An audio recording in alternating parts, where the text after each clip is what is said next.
derrière qui donne l'impression qu'on nous cachait quelque chose. Il faut dire la vérité. Tu peux du PDCI et puis quand ce n'est pas bon, il faut le dire. Même si ce n'est pas le cas, on a donné l'impression qu'on on a envoyé tout le monde à gauche, après on a ramené tout le monde à droite. Ça, ce n'est pas grave. Mais au final, est-ce que pour être candidat, ce problème-là, il ne fallait pas le régler à la fin? À la fin, ça allait être réglé. Parce que M. Thiam n'allait pas se présenter avec une nationalité française dans sa poche. Nous tous, nous sommes d'accord pour cela. M. Thiam allait forcément régler ce problème-là avant d'aller se présenter. Ça, c'est clair. On comprend le parti au pouvoir qui veut se servir de cela pour taper sur le pouvoir. C'est tout à fait normal, c'est tout à fait logique. Mais encore mieux, j'ai entendu quelqu'un qui disait tout à l'heure que M. Thiam est exclusivement français, qui n'a pas dans la société ivoirienne, qu'il faut qu'il y ait un décret. Mais dans ce cas, frère, c'est qu'il y a beaucoup de personnes en Côte d'Ivoire qui vont tomber, même dans le gouvernement. Parce qu'il y a beaucoup de personnes qui sont des députés en Côte d'Ivoire qui ont la nationalité française dans leur bouche. J'ai pas envie de dire nom de quelqu'un. Il y a une femme là qui parle beaucoup là. Elle est française. Elle est dans un parti au pouvoir. Donc ça veut dire que si tu acquiers la nationalité, si tu prends la nationalité française... Non, il faut nous citer le nom de ceux dont tu as parlé là. Je n'ai pas dit nom de quelqu'un. Je n'ai pas dit nom de quelqu'un. Ils sont nombreux. Laisse-moi finir. Ils sont nombreux comme ça, au parti au pouvoir, des députés qui sont français. Si on veut regarder, il y en a plein, et nous tous on connaît. Il y a des ministres qui sont français. Il y a des gens qui ont été premiers ministres, ils avaient un passeport français dans la poche. Donc ça veut dire que pendant tout ce temps-là, ils n'avaient pas. Ah non, Hachi Patrick il était né français, ça c'est pas pareil, ouais, je suis d'accord. Hachi Patrick c'est pas pareil. Il y a des gens qui sont français, qui sont députés en Côte d'Ivoire. Et même, comment Thiam a fait pour avoir son passeport ivoirien alors? C'est possible de se lever une motion par rapport à ce que Sergio dit. Juste une motion. Oh, fermez vos micros quand il finit, vous faites la route, demandez la motion. Le véritable problème, allez-y lire l'article 48 du Code de nationalité. Hier, je pense que Mme Solange Seri était là, on a lu ça. C'est ambigu. C'est ambigu. L'article 48 du Code de nationalité. Ce que le monsieur a dit, ce n'est pas... Dago, ton temps est fini.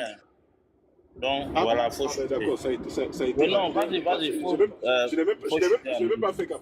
Et même si c'est le cas, est-ce que ça a été appliqué? Parce que c'est un décret. Si c'est un décret, on doit prendre pour ne plus que tu sois ivoirien. Est-ce que le décret a été pris? C'est ça le véritable problème. C'est parce que, c'est pour ça, l'autre, il s'appelle comment, le journaliste là, André Sylvain Conan, il dit que ça n'a pas été appliqué parce que si il devait perdre sa nationalité, le décret devait être pris par, je ne sais pas qui, c'est le président ou je ne sais pas quoi ou qui, exactement, qui prend un décret qui dit, ben écoute, telle personne a perdu sa nationalité ivoirienne. Est-ce que ça a été pris? Ça n'a pas été pris. Et ça lui a donné même son passeport ivoirien. Ça veut dire qu'il y a beaucoup d'Ivoiriens qui sont dans cette situation, qui n'ont plus la nationalité ivoirienne. Donc, ne faut pas jouer avec les mots. Ça ne sert à rien. Voilà, c'est ce que je voulais dire. Bloco, est-ce que je peux prendre mon temps de parole, Bloco? Oui, la grande sœur, donne-moi juste une minute. Il y a quelqu'un qui a demandé une motion. Là. Je vais... Oui, Kiss, vous avez demandé une motion. Bonjour, chers panélistes. Excusez-moi, je vais juste rebondir sur ce que Sergio Ramos a dit là. En fait, nous non, s'il vous plaît. Moi, j'ai pensé que vous... Un instant, ouais. C'était ma motion. Moi, la motion, c'est juste une question. Maintenant, si vous voulez rebondir, donc vous attendez votre tour de parole. C'est juste une question que j'allais lui poser. Ok, vas-y, pose-lui la question. Quelles sont les conditions? Nous parlons ici de conditions d'éligibilité. Quelles sont par rapport à la présidentielle, bien sûr. Est-ce que les conditions d'éligibilité par rapport à la présidentielle sont pareilles aux autres conditions, c'est-à-dire par rapport aux autres élections? Parce que si réellement, je réfléchis et je fais attention à ce qu'il est en train de nous dire, il est en train de nous parler de certains députés qui sont français. Les députés français dont il est en train de parler, on va prendre Michel Gbagbo, il est député, il est français. Il n'a pas renoncé à sa nationalité française. Étant français même, il a eu à porter une plainte contre Soro Guillaume. C'est très différent. Et encore qu'il fasse très attention. On pourrait appeler certaines personnes qui sont des électeurs flottantes, qui n'ont aucun parti politique. Donc quand ils sont dans des débats, nous nous écoutons, nous analysons. Nous avons Monsieur, remarqué... posez juste la question, il va vous répondre. Quand Quoi vous la aurez question? votre temps On de ne parole, comprend pas. vous Tu viens, allez tu prends un temps de développer. parole. Pose la question directement, je vais te répondre. D'accord. Ma question était la première, qu'il la réponde et puis peut-être qu'après j'aurai mon temps de parole. Ok. Michel Gbagbo, il est né français parce que sa mère est française. Je dis bien. Si on rentre dans l'Assemblée nationale de Côte d'Ivoire, il y a beaucoup dans les mairies, si vous voulez, qui ont une nationalité américaine et française dans leur poche. Qui ont demandé, parce qu'à un moment donné, il y a beaucoup qui vivaient à l'extérieur, qui ont demandé ces nationalités. Et ça est dans leur poche. S'il te plaît, s'il te plaît. Tu tournes trop en rond là. Moi, on va... Pardon, il faut donner la parole à quelqu'un d'autre. Lui, il a dit rien de bon. Et c'est la députée, les ministres que tu parles là, on veut leur confier nos destins. S'il vous plaît. C'est go. Ferme ton micro. Ministre, c'est quelqu'un qui le nomme jour au lendemain, on l'enlève. 30 millions de personnes veulent confier. Tu as parlé du code de nationalité. Tu as parlé du code de nationalité. C'est go, s'il te plaît, ferme ton micro. Non, s'il te plaît. Ne me posez pas de questions. Non. En fait, tu es en train de trop tourner en rond. On va faire circuler le panel. Après, on va aller dessus. Oui, la grande sœur, allez-y, je vous mets votre temps. Ok. Alors, moi, je vais d'abord rebondir sur ce que Sergo vient de dire là. Effectivement, hier, nous avons échangé dessus. Moi, je leur ai apporté beaucoup de preuves. Sergo, ce n'est pas juste, en tant qu'un jeune, ce n'est vraiment pas juste de tenir ce genre de discours sur un panel. Parce que tu sais très bien que être député là, être maire de la Côte d'Ivoire, être député de la Côte d'Ivoire, ce n'est pas pareil. Les conditions ne sont pas pareilles. Et je vous ai lu ça hier. On dit pour être député, parce que j'ai pris le cas de Yasmina Onyen. J'ai pris le cas de Michel Gbagbo, qui ont peut-être la nationalité française. Bon, pour le cas de Michel Gbagbo, sa maman est française. Il est né français. Il n'a pas fait une demande de nationalité. Et Michel en Côte d'Ivoire, durant les 5 ans où il veut être, ça n'a rien à voir avec quelqu'un qui veut être président de la République.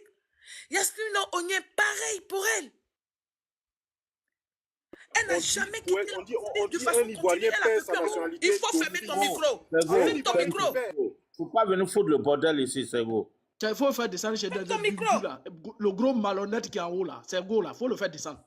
S'il te plaît. Fermez vos micros, les gars. Depuis hier, tu fais la désinformation sur les panels. C'est pas normal. Là, on est en train de parler, c'est un problème éthique. Et depuis hier, je dis la même chose. Voici un monsieur qui est Tidiane Thiam, parce que c'est de lui qu'il est question, qui veut venir prendre, qui a nourri, parce qu'avant de venir, on ne l'a pas projeté comme ça. Il a nourri son idée de vouloir venir en Côte d'Ivoire pour jouer dans l'arène politique. Donc, tu n'as pas mis des balises autour de lui. Regardez, moi, quand j'ai commencé à parler sur les réseaux sociaux, j'ai vu que les Ivoiriens n'avaient pas la culture, ne comprenaient rien, étaient bouchés. Ceux qui disent africains qui font la politique là, pourtant la plupart ont fait les pays européens, ils ont leurs parents en Europe. Mais j'ai vu que des gens allaient dans les villages des gens pour faire sortir que voilà, dans son village, il n'a pas de maison, il n'a pas de ceci. Ils sont allés chercher les oncles des gens pour dire que c'est les parents des gens. Mais moi-même qui suis même pas, je suis une femme. Chez nous, une femme ne peut pas construire dans son village. Mais j'ai pris la peine parce que je vais rentrer en reine politique de faire toutes ces choses-là. De baliser, de faire en sorte que les gens n'ont rien à dire sur moi, ma vie qui concerne, qui peut impacter le peuple de Côte d'Ivoire à qui je vais aller demander une voix. Si demain, un jour, j'étais candidate quelque part. Donc, ne mélange pas cette affaire de député et puis présidentielle là. Ne mélange pas, Sergo. Ça s'appelle la désinformation. Et là, nous sommes là pour la conscience collective. Quand nous parlons là, nous ne parlons pas pour nous-mêmes. Nous parlons pour les 300 personnes ou 400 personnes des fois qui sont sous nos panels. C'est pour eux que nous parlons. Alors, donc, je reviens pour dire que M. Tidiane Thiam n'a pas été transparent. Il a menti à M. Bredoumi. Bredoumi, à son tour, allait vendre le mensonge aux gens du PDCI mais à l'opinion nationale et internationale. On ne dit pas ça. C'est de ça qu'il est question. Et donc nous, Tidiane Thiam nous a dit qu'il venait pour faire la politique autrement. Mais la politique autrement commence d'abord par l'éthique. L'éthique qui touche, quand on parle d'éthique, on va directement dans sa crédibilité. Voilà les choses que nous devons, sur lesquelles nous devons nous exprimer pour que tous ceux qui nous écoutent comprennent. Nous ne voulons plus de ça. Nous avons critiqué pas mal de choses. Les gens ont affabulé, les gens ont inventé des choses sur le président en son temps, son excellence Alassane Ouattara. Mais on ne veut plus que ces choses-là existent. Le PDCI que vous voyez là, des Daoukro là, ils mettent le feu. Ce sont eux qui envoient les sons. Et puis ils font comme ce n'est pas eux qui envoient les sons, ils laissent. Les pro-babo, eux, ils chargent ça sur les têtes. Sinon, c'est le PDCI qui envoie tout le désordre qui est en Côte d'Ivoire là. PDCI de Daoukro, bien sûr. Et donc, quand on est en train de parler de ça, c'est tellement sérieux. Nous sommes en train d'apprendre, nous sommes en train de laver la conscience collective pour dire qu'il faut utiliser l'honnêteté dans la politique. C'est le mensonge, c'est la malhonnêteté, c'est comment on appelle la désinformation qui a entraîné tout ce que nous avons vécu là, aujourd'hui en Côte d'Ivoire. Et quand je vous parle, j'ai au-delà de 50 ans, et puis je vous parle. Donc nous avons croisé des vertes et des pas mûres. Alors, de quoi parle le sujet? Monsieur Tidiane Thiam, c'est pour ne rien faire un faux procès à monsieur Arthur Wenger. Et monsieur Sergo dit que on ne sait pas à qui on parle sur le plateau de télé. Vous êtes malhonnête intellectuellement. Comment? J'ai une motion. Une minute. Je ne veux pas être... Dans les 1 minute, là, je vais dire ça. Que l'opposition, ils sont malhonnêtes. Monsieur Sylvain Conan, là, mais il est PDCI, mais hier, quand il parlait, là, il dit, je suis venu à mon nom propre. Donc, on peut appartenir à un parti politique quand ton parti politique ne t'a pas officialisé pour aller pour un débat, mais tu es un citoyen quand même. Tu peux parler à ton nom propre. Alors, pourquoi vous pensez que Arthur Wenger est forcément pour le RHDP, alors que Arthur Wenger, il a allumé le RHDP? Si vous avez bien suivi NCI au début, c'est pas tous les jours que Arthur Wenger applaudit le RHDP. Donc, arrêtez un peu de faire de la manipulation de la conscience collective. Merci.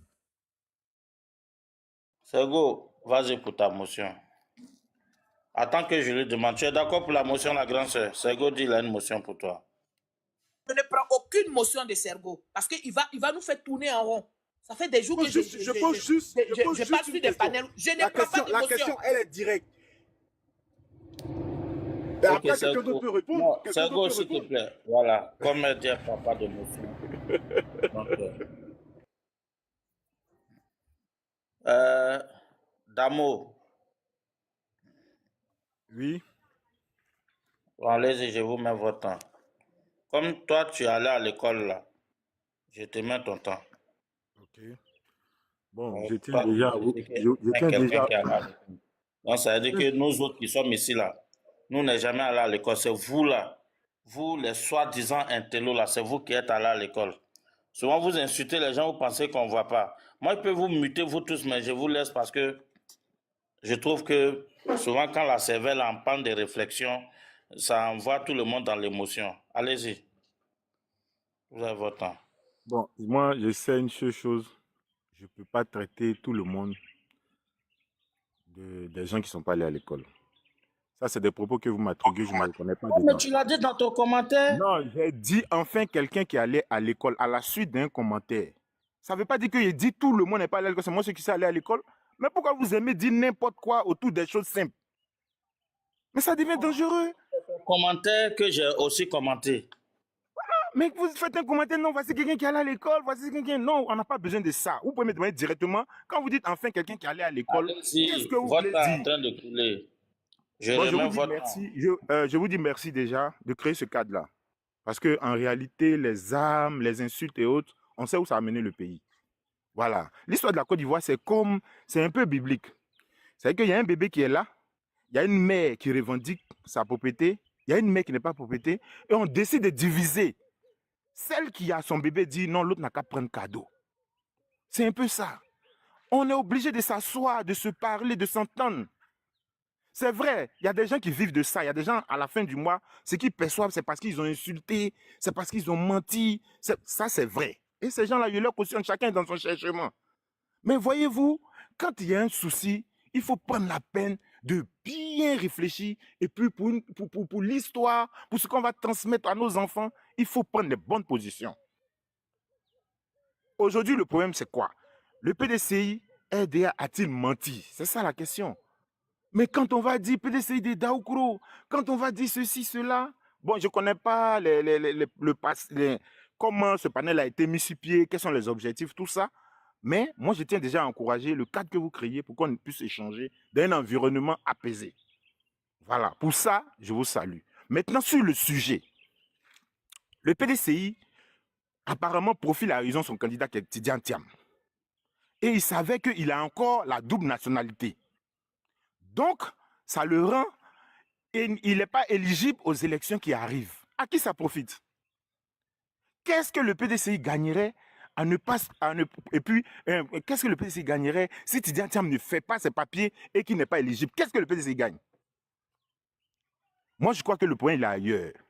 Il faut crisper l'opinion publique avec ces genres de débats. Aujourd'hui, on a de vrais problèmes sociaux. Il y a la question des primes des fonctionnaires.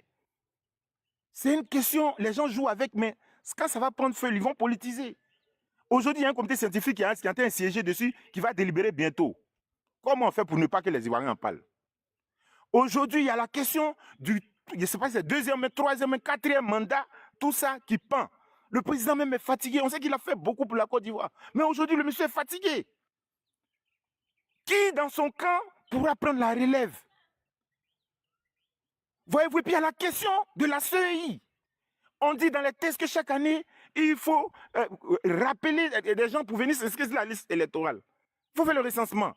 Et sur le terrain, la CEI dit on ne peut pas faire. Ok, je veux dire que en fait, ces débats-là, c'est des débats inutiles. Si Thiam ne fait pas ses papiers, il n'est pas candidat. Ça profite à qui? Et on va venir, quand même, je sais qu'on s'est informé un peu. Tidiane Thiam, ce n'est pas n'importe qui. C'est quelqu'un qui fait, au-delà de la Côte d'Ivoire, qui fait la fierté de l'homme noir sur cette planète. Des gens comme Kofi Annan, tous les grands trucs. Non, quand même, on ne peut pas venir permettre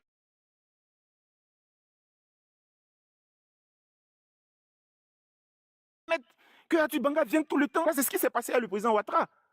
En fait, les gens ont menti, ils ont dit des choses sur le président Ouattara en son temps. Mais vous savez ce qui s'est passé? Les Ivoiriens, en allant fouiller, en allant comprendre, ils ont compris que mais tout ce que les gens dit de Ouattara, c'était faux. Et ça a fait que, en plus des militants du RDR, des gens ont soutenu Ouattara pour être au pouvoir aujourd'hui. Et c'est ce que le RHDP est en train de faire. Et puis Banga, il va finir par être un problème. Non! On peut faire la politique autrement. Et puis quand il dit des choses, il faut pouvoir étayer, il faut pouvoir expliquer. On ne vient pas comme ça crier, non, il est menteur, il est menteur. Les gens du PDCI n'ont jamais dit clairement que Tidiane Thiam a renoncé à sa nationalité française. Ils ne l'ont jamais dit. Dans l'interview même avec le journaliste blanc, le gars a dit qu'ici on fait du marketing, qu'on appelle ça politique. Donc, permettez que j'utilise mon propre langage. Il a dit que le président Thiam n'a pas de problème. Ça sous-entend que jusqu'aux élections, ils vont mettre tout en ordre. Mais d'où vient ce problème qui devient un problème national? Ils sont menteurs. Ils sont menteurs. C'est exagéré. C'est exagéré. Et puis, c'est de nous éloigner des véritables problèmes du pays. Voilà. Je pense qu'en un mot, voici ce que je voulais dire. Voici mon intervention. Ok. Merci bien. Et Bernie, tu es là? Les gars, tapotez, hein? Tapotez et puis partagez, s'il vous plaît. On est 400 personnes, mais vous ne tapotez pas. Bonjour Simon, comment tu vas? Ça va tranquille, mon frère, je toi. Ouais, ça va, par la grâce de Dieu. Donc, je remercie quand même de m'avoir monté sur le panel. Je remercie tous les Ivoiriens patriotes aimant la Côte d'Ivoire. La Côte d'Ivoire qui est en paix. La Côte d'Ivoire qui demeure en paix. Alors, cela étant dit, je vais prendre la parole ce matin pour faire quand même certaines choses concernant un peu M. Tidiane Thiam. Alors, M. Tidjane Thiam, déjà, je pense qu'il savait très bien ce qu'il faisait, parce que depuis longtemps, il avait quand même cette nationalité française là qui traînait un peu, même à l'international, tout ce qu'il a eu exercé comme activité, il a fait sur le compte de la France. Ça, c'était connu de tous. Ben, ça m'étonne qu'à un moment donné de sa vie, après avoir quand même été à l'international autour de 25 ans de carrière à l'international, et qu'un jour se rappelle qu'il a un pays qu'on appelle la Côte d'Ivoire. Voilà des gens qui sont quand même emmenés comment on appelle, par des activités de troupes.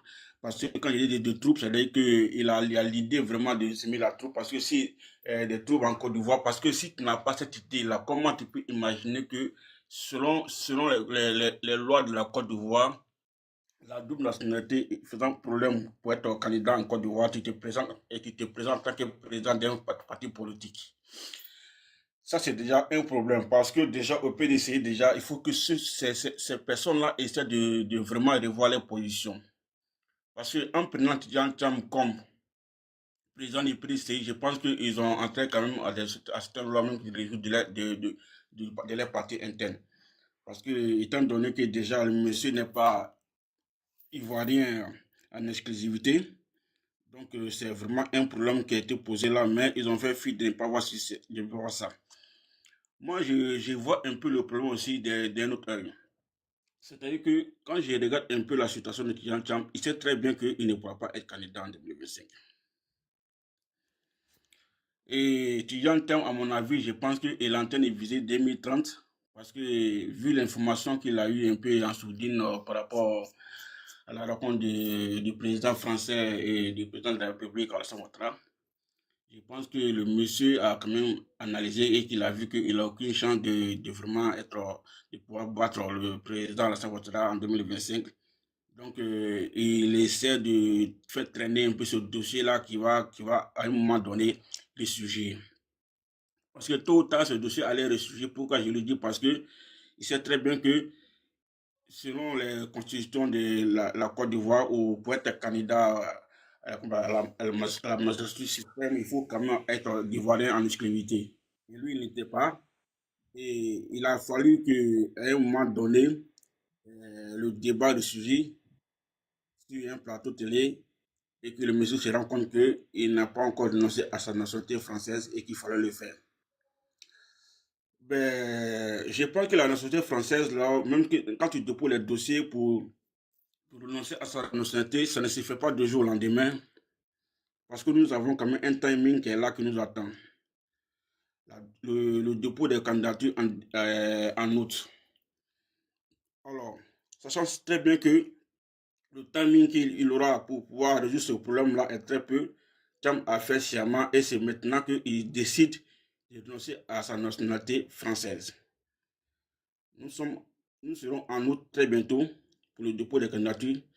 Moi, quand j'ai fait l'analyse, en moins de 6 mois, ce problème-là est vraiment très très difficile à résoudre.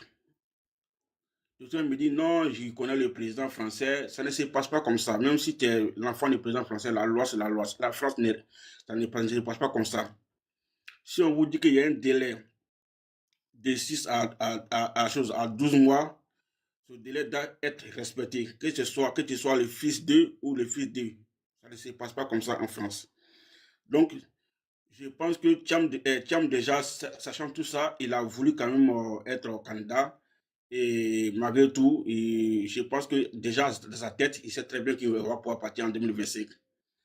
Maintenant, je voudrais venir sur le cas de ceux qui sont en train de s'attaquer à M. Arthur Banga. Arthur Banga a quand même sauvé quand même un peu tous ces gens du PDCI et aussi par derrière, en amont aussi, la Côte d'Ivoire. Parce que imaginez-vous un instant que on partait aux élections et que le dossier de M. Thiam était rejeté, tout en sachant très bien qu'il ne pouvait pas être candidat, vu qu'il a la double nationalité, il n'est pas exclusivement français, et qu'il essayait de soulever un peu la foule. Les jeunes innocents qui ne savent pas de quoi il s'agit se trouvent dans la rue. Et cela sèmerait des troubles, sachant que M. Thiam, consensuellement, il savait très bien qu'il ne pouvait pas être candidat. Vous voyez un peu le problème que ça pourrait se lever. Donc, nous pouvons dire merci à Tubanga qui nous a vraiment tiré l'épine du jeu des pieds parce qu'il nous a carrément évité une grave crise que le PDCI s'apprêtait à mettre en place. Voilà un peu. Donc, ne soyez pas offusqué lorsque M. Thiam dit, M. Atubanga dit. Venez, une minute pour chuter. Ne soyez pas offusqué lorsque M. Atubanga dit que, comme on appelle le PDCI en particulier, sont dans le mensonge. Effectivement, parce que M. Bledoumi a été reçu sur le plateau des NCI. L'avocat même de Titan Cham, qui est sachez connaître tous les dossiers de Titan Cham, a été reçu aussi. Ils ont dit la même chose. Ils ont fait croire aux Ivoiriens que le problème de nationalité de M. Titan Cham était réglé, était résolu. Mais qu'est-ce qu'on a constaté? Et que par derrière, le conseiller lui-même sort en audio vidéo et il nous fait comprendre que lui, il vient de déposer son document pour renoncer à la nationalité française. Quel mot on peut attribuer à ça si ce n'est pas mensonge ou vous avez menti? C'est tout à fait simple. Donc il faut que le PDC sache que les Ivoiriens d'aujourd'hui, de 2025 là, font très attention, surtout la jeunesse, fait très attention à ces sujets-là. Donc, il va falloir régler ce problème-là avant que nous soyons vraiment face à des difficultés vraiment pendant les élections de 2025. Donc voilà, je n'ai pas mon épouse la parole. Je vais quand même rester là parce que vu que le temps qui m'est réparti est presque. Donc je remercie beaucoup tout le monde et encore bonjour à vous. Ok, merci bien mon frère. Alternateur Yous, bonjour. Oui, merci mon frère, merci. Vraiment, le sujet d'aujourd'hui là, il va dans le même sens que mon frère qui vient de parler là. Ça veut dire que les gens de PDCI là, et ils savent que c'est un peu difficile pour eux sur le terrain. Ils voulaient chercher à créer les froufrous. Parce que voici un monsieur qui a décidé de venir gouverner la Côte d'Ivoire, il sait qu'il a carte d'identité français dans sa poche. Mais déjà où toi tu as décidé pour venir faire la politique en Côte d'Ivoire là, or tu sais que ces trucs là, les deux ne passent pas ensemble. Donc à ce moment déjà tu vas commencer à te débarrasser de ça. Mais il ne fait pas ça, il vient se mettre dans le jeu politique, maintenant il est dans les doutes. Peut-être s'il a échoué, il peut me retourner ou bien il fait comme ça. Après, maintenant, quand le moment va arriver, on va dire qu'il n'est pas éligible. Maintenant, c'est pour créer les froufrous. Ils vont dire, parce qu'on voit déjà ce que c'est Gourama ou bien quoi, ils sont en train d'analyser. Voici un monsieur qui dit, et ils sont partis à l'école, là, c'est lui qui est descendu là. Mais moi, je pense que même en Côte d'Ivoire, surtout en Côte d'Ivoire, ceux même qui se disent intellectuels là, on dirait le jour quand ils finissent l'école, là, ils déposent leur cerveau là-bas et puis ils sortent avec la tête vide.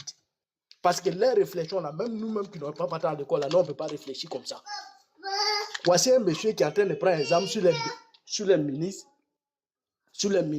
avec les députés, avec les trucs. Mais les ministres que toi tu es en train de prendre un exemple là, et là, ce n'est pas la destinée de les 30 millions de les habitants de Côte d'Ivoire là, on ne les a pas confiés.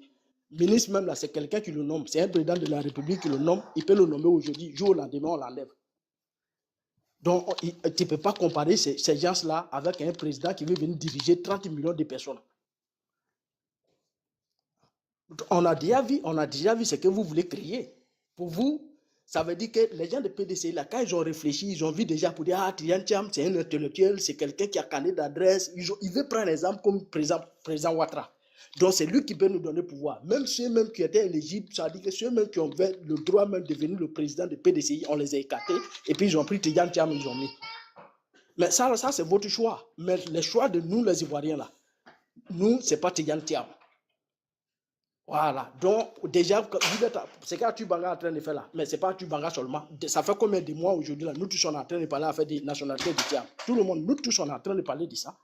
Que chez monsieur, il a son nationalité française dans sa poche, il n'a pas encore renoncé. Mais il ne voulait pas renoncer, il a fallu que ça soit à la télévision. Comme il s'est sorti à la télévision, il prend maintenant, il s'en va s'arrêter à quelque part maintenant pour dire non, il fait ceci, il fait cela.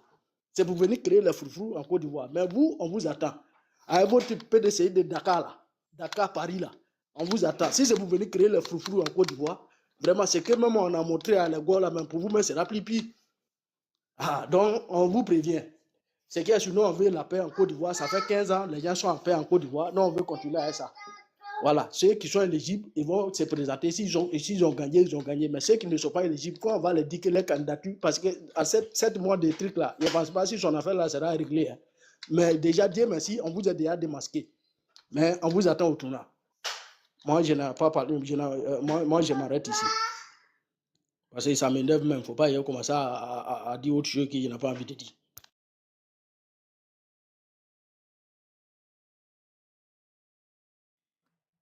J'en ai fini, hein, j'en ai fini. Il faut donner la parole à quelqu'un. Je crois que c'est à moi la parole.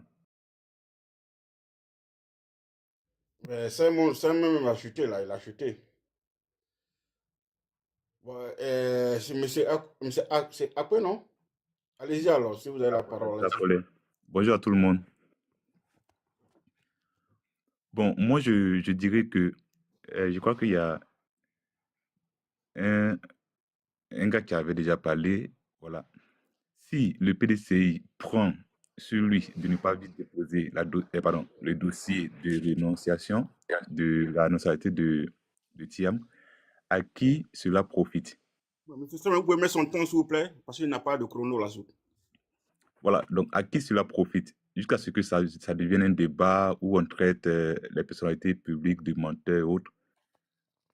Donc, le PDCI sait très bien que si le président Thiam n'a pas renoncé à sa nationalité française, il ne peut pas être éligible aux élections de octobre 2025. Donc, ils sont bien conscients de cela. Donc, quand ils viennent sur les plateaux de télé et ils disent que le président n'a pas de problème, ils savent sur quoi ils comptent. On a pour habitude de dire que quand un aveugle dit qu'il veut te lancer une pierre, c'est que certainement son pied est sur une pierre. Donc, ils savent très bien ce qu'ils faisaient.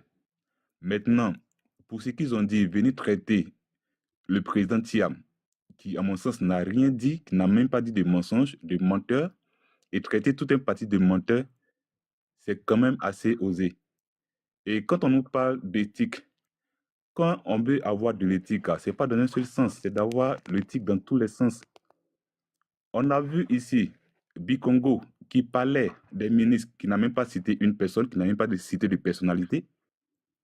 Il a dit des paroles, il a été mis en prison. Et on a vu le ministre Bakongo venir dire sur les plateaux de télé international. Est-ce qu'on peut aller sur le sujet, s'il te plaît? Non, non, c'est le même sujet. Non, je préfère qu'on aille sur le sujet. Si, c'est dans le même sujet, mon gars. On peut pas, mais attends, il ne faut pas parler de Thiam seulement, c'est dans le même sujet, c'est le même cadre.